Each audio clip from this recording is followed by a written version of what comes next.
வணக்கம். APR news சேனலுக்காக செய்தி வாசிப்பாளர் சாந்தி சிவா.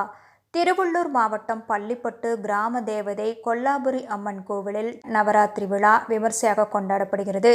விழாவை ஒட்டி அம்மன் லட்சுமி நாராயணர் அலங்காரத்தில் ஞாயிற்றுக்கிழமை பக்தர்களுக்கு காட்சியளித்தார்.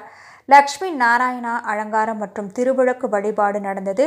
இறுதியாக பக்தர்கள் அனைவருக்கும் அன்னப்பிரசாதத்தை கோயில் நிர்வாகம் வழங்கியது.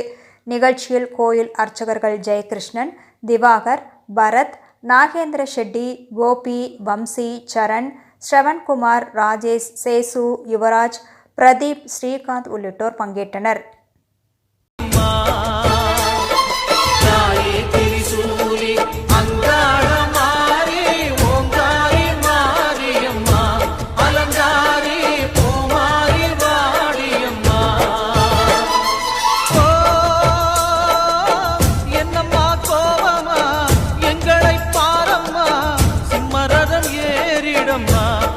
முன்னாலே